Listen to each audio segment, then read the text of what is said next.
So next up is I have the honor of introducing a really good friend who I've worked with over my first term as county assessor here in El Paso County. So our guest speaker this morning, Susan Edmondson, is president and CEO of the Downtown Partnership of Colorado Springs, a nonprofit organization ensuring that our downtown serves as the economic, civic, and cultural heart of the city. Previously, she served 10 years as executive director of the B. Brandenburg Foundation, which is a private foundation supporting the arts here in our Pikes Peak region. Prior to assuming that position in 2003, she served for 7 years as arts and entertainment editor of the Gazette in Colorado Springs. Susan has also worked for daily newspapers in Nevada and California. She holds a bachelor's degree in journalism from Cal Poly San Luis Obispo and a master's degree in public administration. Oh.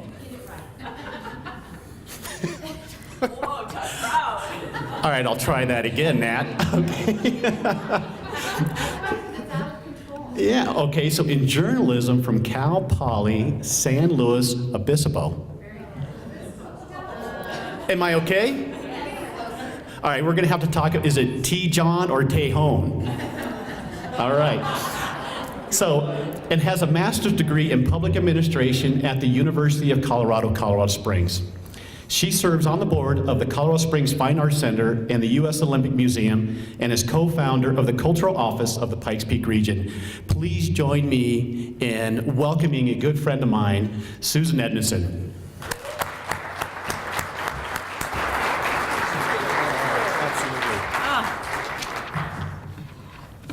Thank you, Steve. It's Obispo. Obviously, there's a San Luis Obispo fan here, or maybe a Cal Poly fan.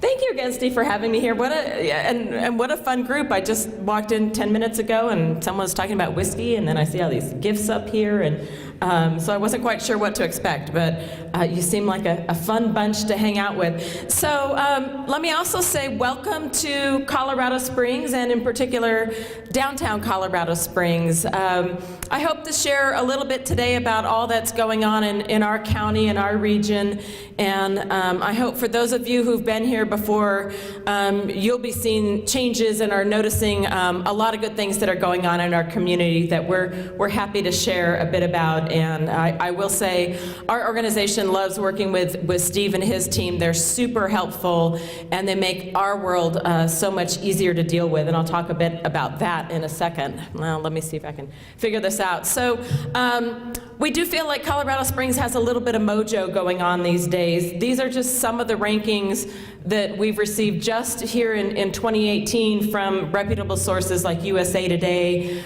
Brookings Institute saying we're the #1 city where millennial growth is occurring. It's really kind of an exciting time in Colorado Springs. And you know, we sort of were a little slow to come out of the recession several years ago, but once we hit our stride, we're making up for lost time, and folks are starting to take notice in a variety of ways. Talking a bit about what occurs in our industry here in the community, we have 5 key industries that our chamber and EDC targets that's fueling a lot of this growth and sort of notice in the community. Those are areas like IT and security and cybersecurity in particular, where we're one of the top 5 cities for hiring in those areas. Healthcare and medical manufacturing, advanced manufacturing. Certainly we've always been known for aerospace and defense, and that continues to this day. And also sports and sports organizations. We have over 60 sports organizations as well as many sports manufacturing companies in Colorado Springs. As you all know, we're the home of the U.S. Olympic Committee headquarters. We also have an Olympic Training Center. We'll talk a bit more about the Olympic Museum. That's why we started calling ourselves Olympic City USA, and that name is really starting to kind of take hold beyond our city and county lines. What's also interesting too, that can make it a little challenging now. Just last week, Trulia was saying that we are poised to be the #1 housing market for growth. Is that back feed getting worse? It's pretty bad, isn't it? Is there anything I should? All right, we'll just see if it, oh, There you go. Look at that. That's great. You can still hear me, and it's not making noise, so, right? I'll just keep going on. So again, people are starting to take notice, and just last week, Trulia said we're poised to be the #1 housing market in the country next year, which certainly poses lots of challenges for folks like Steve, but also a really interesting time. Some of the things they cited in determining that were our job market and our job growth projections. Again, sort of the number of millennials, also, frankly, a tight rental supply market, and also the number of people who, in online searches, are searching about living in Colorado Springs. So it's really a fun time in the community, and I will say it's a really exciting time for our downtown. We really feel like it's our job to help drive and lead some of this great activity. Our downtown is experiencing about $750 million in new investment in just recent years, and I'll share a bit more about that a little later. Let me tell you a bit about Downtown Partnership and how we work. I'm sure in all your communities you have downtown organizations. They're all structured maybe a little bit differently. We're a business membership organization, a nonprofit. But we are also a management company for 2 tax districts. We have a business improvement district as well as a downtown development authority. And then we also have a charitable nonprofit arm. So we really see all those entities as tools in a toolkit to move our downtown forward. Normally I don't talk about things like this, but in this group, our 2 districts are funded by a $5 million property tax levy each. And then of course our downtown development authority has the ability to do tax increment financing. And we've been using that tool to, again, help with some of our catalytic efforts. And that's probably where we work closest with Steve on some of the things going on downtown. So really, we're a placemaking entity. Downtown is just a little over 1 square mile. Colorado Springs, if you didn't know, we're obviously a pretty sprawling city. We're just a little bit under 200 square miles. So we represent under 1% of the city's landmass, but we're proud that we generate 11 times more sales tax revenue per acre than the city on average. So again, we see it as our responsibility to help move the city forward. Another thing we're really proud of in our downtown, we are a state-certified creative district. Many of you have creative districts in your communities or from other Colorado communities that are creative districts, if you're familiar with that program through the Colorado Creative Industries. So that really recognizes both our nonprofit creative organizations as well as industries such as graphic arts, architecture, all sorts of design-based industries, and our employment in the creative industries is really quite high. There's something that measures that. It's called the Creative Vitality Index, and it looks at a variety of factors, including creative employment, and our downtown ranks or has a score, a creative vitality score of just under 6. So what that essentially says is we have 6 times the national average of creative activity in creative industries. And for our downtown, we feel really good about that. When you think about other creative communities in Colorado, like the Rhino District of Denver, or great places like Fort Collins, and in our downtown, we're even outscoring those really creative communities. We also work to be a very walkable and bikeable downtown. So our walk scores and our bike scores certainly drive a lot of interest in people living here in our downtown. Transit, a little bit more challenged, but it's something that we're working on as well. So what I want to share a bit today is, for those of you who've been to Colorado Springs before, what it may have been like a couple years ago when you were here, and what we're starting to see now, and just, even a few examples. This is in our downtown core. That top photo is what you might have seen a couple years ago. Some vacant retail storefronts, some challenges there, and now we've really brought down our vacancy rates and had a lot of exciting new businesses coming in. This is one of our favorites. It's a place called Ladyfinger's Letterpress. I'll mention them a bit later, but huge improvement just in 1 block through our ability to help these small businesses with facade improvements and other activities. 5 years ago, our downtown ice skating consisted of a little synthetic oval and hay bales covered in plastic trash bags. And now we have a really vibrant ice skating rink. I encourage you while you're here to check it out over in Acacia Park, a few blocks from here. We do skating throughout the holiday season and into January as well. And of course, where else, again, many communities, we have our skating rinks, particularly in the winter, great family activities, but only in Colorado Springs can we have an ice skating rink where every year for our ribbon cutting and our opening for the season, we have Olympic skaters come out and skate on our town ice rink, which is something we're really proud of. And in a couple weeks, every year they do learn to skate programs, and kids in our community can come out and learn to skate with an Olympian, which is something we think is pretty special. Our restaurant scene's really taken off. A couple years ago, we had a little chef named Brother Luck who was operating in a space that probably held no more than 12 people. He's moved around a bit and now has a restaurant he calls 4 by Brother Luck in our downtown. For those of you who follow celebrity chefs and the TV world of shows like Chopped and all of that, he's been very successful in a lot of TV shows, and last year he was on Top Chef, which was filmed in Colorado last year in Denver, and he did quite well. What's interesting is, he made it through several episodes, and then was off. And the way Top Chef works, they do this sort of online competition outside the TV show called Last Chance Kitchen, and so he made it through several more of that, and then came back in the last few rounds because he was so successful. And so Top Chef is starting their next season right now, and he's actually returning on they're bringing back a few of their favorite. Oh, see, I set it off. They're bringing back some of their favorite chefs. So we're really actually quite proud that we have several sort of, if you will, TV chefs in our community, and several folks who've beat Bobby Flay on Beat Bobby Flay, and one on Chopped, and one on Guy's Grocery Games, and all of that. So if you want any restaurant recommendations, I'm happy to make some of those.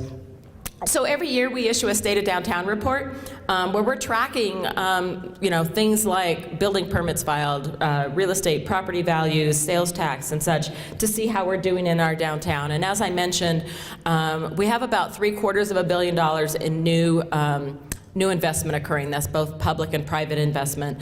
And a couple years ago when we started tracking this, obviously the number was lower, but also I would say that number was more in the sort of being planned stage. And we're really happy that we're not just talking about things, but we're actually getting things constructed and getting things moving. So a couple of the trends we're seeing downtown, we say pardon our dust. While we don't have nearly as many cranes as Denver does, we are starting to see construction cranes dot our sky.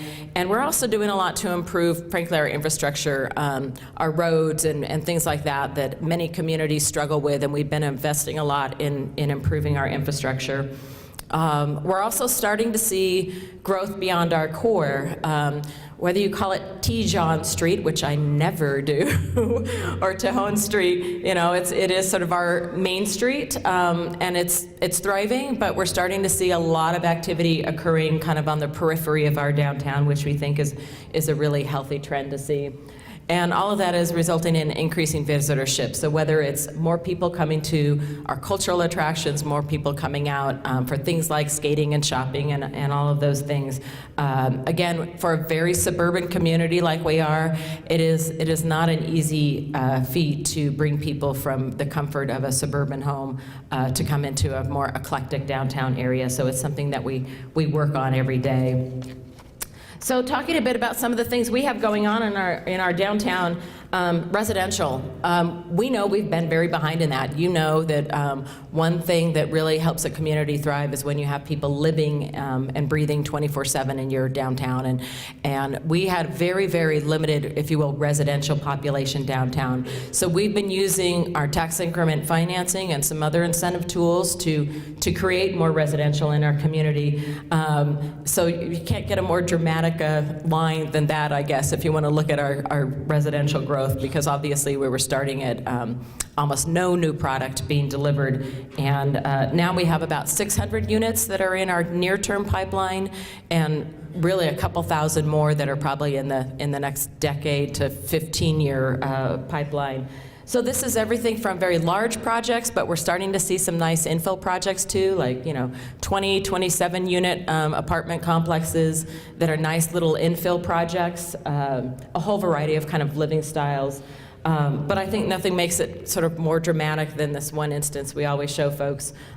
So up on the left there is some apartments downtown called Boulder Crescent. They were built in 1960. We went until 2016 when a place called Blue Dot Place with 36 units opened. 50 years without new construction for rent in our downtown core being built. Now we've had some condos, then lofts that are lovely, and we've had some growth on the periphery, but right in our core, we were not building new living options. So we're really kind of making up for lost time with that by adding a whole variety of living styles. And then we're also, because we are a creative district and really have a thriving art scene, we're very committed to trying to find affordable artist housing so that artists won't get priced out as all of this is starting to occur in our community. We're working with a company out of Minneapolis called ArtSpace. They're doing lots of projects in Colorado, cities and towns, large and small, and we're making good progress on this. We're hoping to have if you will, in perpetuity, affordable artist live workspaces, a minimum of 50 our projections show, and we're now in the sort of quiet negotiating phase on a parcel of land for that. But I think it's so important that artists don't get priced out of communities and have a place to do what they do and add to their community. So really what's driving a lot of this, there's several things, but I think the thing that is sort of our whoops, went ahead once too much. Our kind of North Star in all of this is the U.S. Olympic Museum. That is under construction just a few blocks from here, and it's an incredibly exciting project. There is nowhere in the United States where there is a museum to fully celebrate the achievements of Olympic and Paralympic athletes in its entirety and tell that story. So we thought, what better place in the country to do that than Colorado Springs? This project is part of a little tent pole, if you will, of several projects through the State Regional Tourism Act. That was an initiative several years ago using state tax increment financing designed to bring out-of-state tourists into Colorado. So Colorado Springs applied for that through sort of a suite of projects and received some support through that program. And those projects include the Olympic Museum, which is kind of, again, the pinnacle of that. But it also includes a couple other really exciting things. A new visitor center at the Air Force Academy. How many of you have been to the Air Force Academy before? It used to be lots of people went there, but post 9/11, the security challenges of getting on there have really, decreased the number of visitors there. So they're going to be doing a really gorgeous new visitor center just off I-25. Another component of this City for Champions project, as we call it, is a sports and medicine center over at UCCS. And then two entities downtown, and I'll talk about both of them, but again, the one that's really driving a lot of excitement is the Olympic Museum. This is about an $80 million project. It's about a 70,000 square foot building plus restaurant and retail space. And what's really exciting about this, among many things, world-class architecture, the highest technology. You'll be able to run alongside famous athletes and really kind of live and breathe their experiences. But one of the things I love about this space, too, is how it's being designed. Certainly exceptional architecture, but because we're very much committed to telling the story of Olympians and Paralympians, the accessibility of this building will be world-renowned. Obviously, any new construction has ADA compliance factors, so this is not just merely being ADA compliant. It is really designed for an equity of experience so that whatever someone's ability is, they can enjoy the museum alongside everybody else in their party. So it's not you in the wheelchair, you take the elevator, and we're going to meet you over here. Everything is designed so that everyone has their own unique and equitable experience, which is really kind of a fascinating thing to think about, all the design decisions that are made to do something like that, but is really going to be fantastic when it's done. And this is really an anchor to a lot of our southwest downtown, which is a very blighted area. It's just now in the process of getting new urban renewal designation. But this is really going to anchor sort of an 82-acre area. I mean, how many downtowns even have like an 82-acre site to begin development on? But this area currently is just full of a couple abandoned warehouses, not like cool brick warehouses either. These are just sort of like tin shack warehouses. So this is really going to drive what throughout a couple decades will be about $2 billion in new investment into our city with a variety of mixed use. So again, it'll have hotel, commercial, residential, all sorts of things, with a pedestrian bridge connecting the park into this area. So this is just now getting going, so I hope as you return to Colorado Springs through the years, you're going to see this area really take off. That's the museum under construction. It is a fascinating place. I encourage you to walk by while you're here, because it is not like a building under construction that just does this. It's really strange and really kind of exciting to see. So the other part of this Regional Tourism Act, City for Champions project, is a sports and event center. So also downtown, we will begin soon on a 10,000-seat soccer field called Widener Stadium that will be very near the Olympic Museum. So it'll also be a place that hosts all sorts of sort of Olympic trials. Colorado Springs has, it varies at any given time, but we have about 26 of what are called the national governing bodies. So again, those bodies of sport like USA Hockey, USA Figure Skating, USA Boxing that are based here. So a variety of those competitions can be held in some of these new venues that we'll be building. This soccer field will also have mixed-use development around it and a lot of fun activity to come. And then over up at Colorado College, which is on the north end of our downtown, a new ice hockey rink for our Colorado College Tiger hockey team.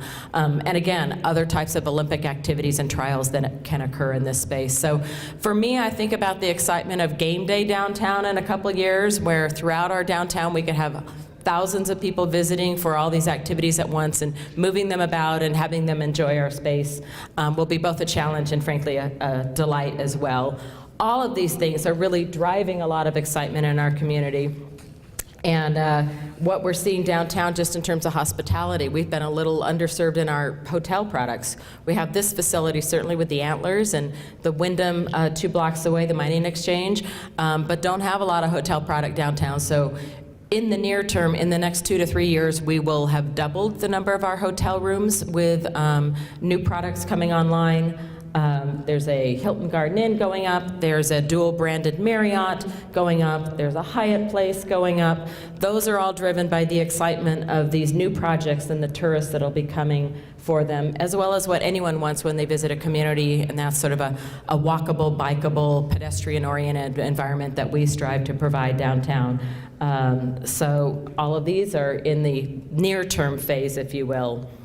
And then talking a bit about our shopping and dining downtown, that's another real strength of ours that we're proud of. We know retail struggles, and certainly our retail struggles in this internet era, and yet our downtown really has a lot of locally owned shops. Over 90% of our street level businesses at downtown are locally owned and operated, so that gives us that unique character versus the sort of looks like anywhere USA chain restaurants and such. But we're also in that weird market making mode too. Once a community starts taking off, our lease rates downtown can be anywhere from like $9 or $10 a square foot to $35. It's kind of all over the map, which makes it a very challenging time for us too to kind of serve folks looking to move into our downtown. So we have a lot of new retail and restaurants coming in, and we're seeing a lot of sort of Denver-based brands starting to take notice in Colorado Springs. These are some new ones that were part of a really great sort of redevelopment area, adaptive reuse of a nice old brick building that was just finished earlier this year. Places like Oscar Blues just moved in last year, starting to take notice of the Colorado Springs market. And again, a lot of our retail that we're really quite proud of because it is very unique. This is one business in particular, when again, talking about being a creative district and all our creative industries. This is a place called Ladyfinger's Letterpress. It's a wife and wife team that do stationery the old-fashioned way, hand-turned letterpress. They have won numerous what's called the Louis Awards, which are like the Oscars of the stationery industry. They have major celebrities order wedding invitations from them, custom designed, and everything is all handmade. So that perfect kind of retail, there you have a little bit of retail up front, and you can actually see the artists making their wares within the store. They just got a great write-up in Forbes.com just last week.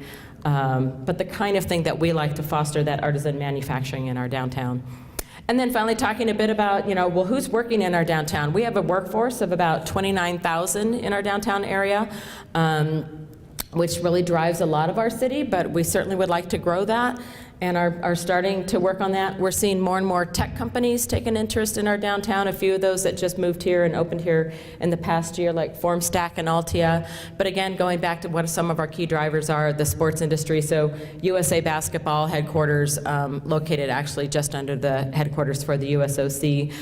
So a whole variety that's driving people living and working in our downtown. And then finally, also, again, tech and cybersecurity. Great adaptive reuse project with an old train station that now has become a whole campus for all sorts of technology transfer cybersecurity companies, and they call themselves Catalyst Campus, and they are adding new companies every single day. Our university has taken notice, so now we have a presence for UCCS, which is the fastest growing campus in the University of Colorado system, starting to establish a presence downtown that we hope will grow through the years. So how do we respond to that? We're responding to with improving our public spaces. So we, through our downtown organization, are working on new gateway signage into downtown, improving our alleyways and making them hospitable for folks and clean and fun.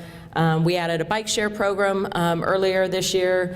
I'm certain scooters are right around the corner because they're everywhere these days, so we're going to have to figure out how to do scooters in our community. And we're really working on enhancing our trail systems. Our downtown is encircled by what we call the Legacy Loop. It is a 10 square mile trail system around our urban area. I believe we can distinguish our community by having a great, thriving sort of downtown core that is seamlessly connected to our great outdoors through our trail system. So in Colorado Springs, you can be in your Class A office space and on your lunch hour go out and have literally world-class mountain biking, fat tire biking, and then be back at the end of your lunch hour, which is something that not many areas can provide. So we're really working on both the Legacy Loop and then how we connect people from our trail systems into our downtown through improved cycling infrastructure, parking protected infrastructure. That's a project we call Link the Loop. But what it really comes down to is the people. We're building all sorts of great things downtown, but we're doing it for our community, for people visiting our community, and hoping to ensure that they have a great experience. So it's something that we strive to do every day, and with all of our partners are helping to accomplish that. And I want to give it a shout out to Steve, because he really does help us every day. We so appreciate the work he does. That last year we gave him an award at our annual breakfast. But it really takes the work that all of you do in your communities to help all of us that are trying to create a great place for people to live and work and enjoy and visit. And we appreciate his help, and I appreciate all that you all do for your communities. So with that, I'm happy to answer any questions. I'm not sure where we are on timing. Are we okay? All right. Any questions at all? Wow, I never heard this group be so quiet. All right. Okay. So, folks, I think, a lot of you know my history. I've been a resident here, an Army brat since 1975. And it is absolutely exciting to see what's happening here in our downtown corridor. I have not seen any kind of activity or growth like we're getting ready to see here that's been going on the past couple years. And when you're talking about $750 million being invested into the downtown, it's going to put a place mark here in the state of Colorado as far as the city of Colorado Springs. Very exciting times going on. And there's nobody better to run it than Susan Edmondson. I tell you, she's a wonderful person to work with, and the meetings we've had, if you heard, TIF and things like that, most of us have TIF districts within our counties. With that being said, I, on behalf of the Colorado Assessor Association, want to thank you for, coming this morning, and want to provide you this. Oh, wow. Oh. Yeah, thank you. Thank you very much. Thank you so much. Absolutely. Thank you. So Susan, if I don't talk to you in the next couple weeks, I want to wish you and Sarah a Merry Christmas. Likewise. Absolutely. Good to see you. Thank you.